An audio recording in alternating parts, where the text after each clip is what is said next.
नमस्कार। 8 अप्रैल एनटीपीसी में जो कुछ महत्वपूर्ण स्टैटिक जीके के प्रश्न पूछे गए हैं उसी को लेके हाजिर हैं और आपको डिटेल में और ट्रिक के थ्रू याद करवाने की कोशिश करेंगे। पहला क्वेश्चन पूछा गया था ये आपसे गया था कि जो वन संरक्षण अधिनियम है वो कब लागू हुआ था या कब आया था। तो देखिए, जो संरक्षण पर्यावरण से जुड़े जितने भी अधिनियम है, जो तकरीबन 5 से 6 अधिनियम है, उस पे रिपीटेड क्वेश्चन बनते हैं। तो मुझे लगा कि एक साथ सभी को लिख देंगे तो कन्फ्यूजन नहीं होगा कि आपने क्या याद किया था और क्या पूछा गया है। पूछा गया था वन संरक्षण अधिनियम, जो कि 1980 में आया था, लेकिन याद सभी को कर लेंगे क्योंकि सभी पूछे जाते हैं। वन्य जीव संरक्षण अधिनियम वन्य जीव की बात कर रहा है, ठीक है। तो वो 72 में आया था। इसको अपन याद भी करवाए थे, तो अगर पिछला प्रीवियस वीडियो देखते होंगे तो मैंने आपको इसको ट्रिक के थ्रू याद करवाया था। फिर है जल प्रदूषण नियंत्रण व रोकथाम अधिनियम। जल प्रदूषण की बात कर रहा है, यानी कि आपको इसको एक ट्रिक के थ्रू याद करवाते हैं। जल क्या होता है कि चारों तरफ फैल जाता है, कहीं भी आप रखते हैं तो चारों तरफ फैलता है। ऐसा नहीं है कि वो एक डायरेक्शन में जाता है। अगर लेवल पे जमीन हो तो कहीं पे भी रखेंगे तो चारों तरफ फैल जाएगा, यानी कि लास्ट में 4 होगा। 72 ये था, ये 74 हो जाएगा। उसके बाद वन संरक्षण अधिनियम जो कि पूछा गया था। देखिए, अगर वन में आप चले जाते हैं, जंगल में चले जाते हैं, तो आपको कोई डायरेक्शन ही नहीं मिलता है, पता नहीं चलता है कि किधर से रास्ता निकलेगा। यानी कि जीरो डायरेक्शन मिलता है वहाँ पे, यानी कि लास्ट में जीरो रहेगा, यानी कि 80 है, ठीक है। उसके बाद वायु प्रदूषण नियंत्रण व रोकथाम अधिनियम 81 में आया था। अब इसको याद कैसे करेंगे? देखिए, वायु लिखा है, वायु ऐसे लिखा है वायु, तो वायु ये एक का सेंस दे रहा है। इसको अगर हम 90 डिग्री रोटेट कर देंगे तो इस तरह से एक लिखा जाता है, ठीक है। तो एक का सेंस दे रहा है, लास्ट में एक हो जाएगा। या वायु को हम लिख सकते हैं एयर, एयर, ठीक है। एयर में ये एक जैसा सेंस दे रहा है, या ए भी एक को सेंस देता है क्योंकि अल्फ़ाबेट का पहला अक्षर एक होता है, ठीक है। ए एक को डिनोट करता है, ठीक है। तो इस तरह से हम वायु प्रदूषण नियंत्रण व रोकथाम जो अधिनियम है वो 81 में आया। अब पर्यावरण संरक्षण अधिनियम, यानी कि पर्यावरण मतलब क्या हो गया, जिसमें वन्यजीव भी, जल भी आते हैं, वन भी आते हैं, वायु भी आते हैं, यानी कि सभी को मिला के पर्यावरण बनते हैं।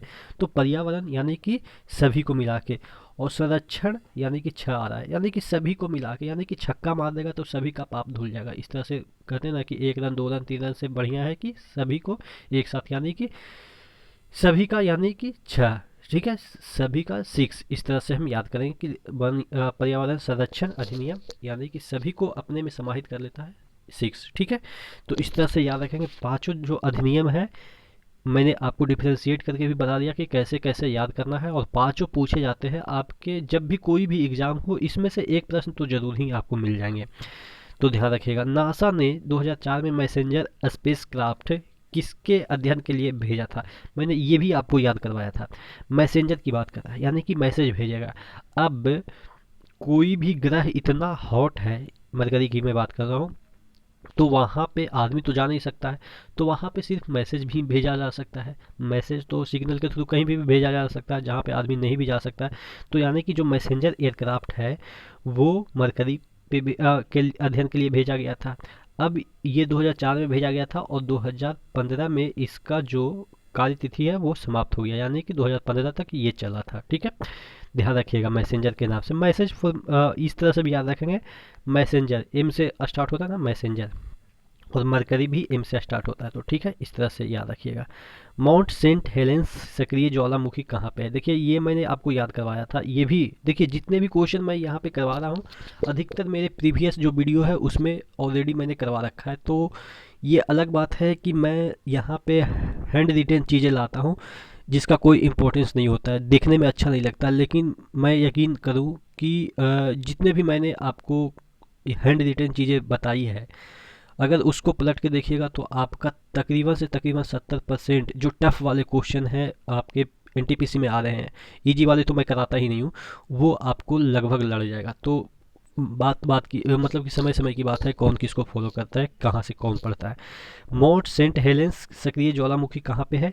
मैंने बताया था सेंट से रिलेट करके कि सेंट कहाँ पे ज़्यादा होगा, जो कंट्री ज़्यादा रिच होगा, ठीक है, वहाँ के लोग ज़्यादा सेंट लगाएंगे, यानी कि यूएसए में, ठीक है। तो इस तरह से याद किए थे। एक क्वेश्चन पूछा गया था जो 1921 है, उसमें 3 बैंकों का विलय हुआ था। ठीक है, कौन कौन से बैंक विलय होकर इम्पेरिकल बैंक बनाया था, जो कि 55 में इम्पेरिकल बैंक स्टेट बैंक का रूप ले लिया था, भारतीय स्टेट बैंक का रूप ले लिया था। तो ध्यान रखिएगा, इसमें बहुत सारे क्वेश्चन पूछे जाएंगे। पहले तो पूछेंगे कौन कौन से बैंक मिले थे, तो उस समय 3 ही प्रेसिडेंसी थे, बॉम्बे, मद्रास और कोलकाता। तो इन्हीं के नाम से बैंक खोला गया था। तो ये तीनों को मिला के क्या बनाया गया, इम्पेरिकल बैंक ऑफ इंडिया बनाया गया। ठीक है, कब, 1921 में। 3 बैंकों का पूछा जाएगा कि कितने बैंकों का विलय हुआ, क्योंकि ये प्रश्न पूछे गए हैं कि फलाना समय में कितने बैंकों का विलय हुआ, फलाना समय में कितने बैंकों का विलय हुआ। ठीक है, तो यहाँ पे 3 बैंकों का विलय हुआ, यानी कि 2 है, यहाँ पे देखिएगा, यहाँ पे 2 है, फिर 1 है, तो 3 कहाँ गया, तो 3 बैंकों का विलय हो गया, 2 1 3, इस तरह से याद रखिएगा। ठीक है, अगला क्वेश्चन की ओर बढ़ते हैं। अगला क्वेश्चन है, किला मुबारक कहाँ स्थित है। देखिएगा, अगर कहीं घर में भटिंडा की सब्जी बनती है, भटिंडे की सब्जी बनती है, तो भाई या बहन एक दूसरे को चढ़ाने के लिए क्या बोलते हैं, मुबारक हो तुम्हारा मन पसंदीदा सब्जी बनी है। ठीक है, तो भटिंडा जो है वहाँ पे है मुबारक किला। ठीक है, किला मुबारक नाम से है, किला मुबारक नाम ही है, वो भटिंडा में है। ठीक है, पंजाब में। किस क्रांतिकारी द्वारा सबसे पहले सत्यमेव जयते का प्रयोग किया गया। जो माला लिए रहते हैं, जो भी साधु लोग माला लिए रहते हैं हाथ में, वो हमेशा सत्य बोलते हैं, यानी कि सत्यमेव जयते। ठीक है, तो मालवीय। ठीक है, इस तरह से याद रखेंगे।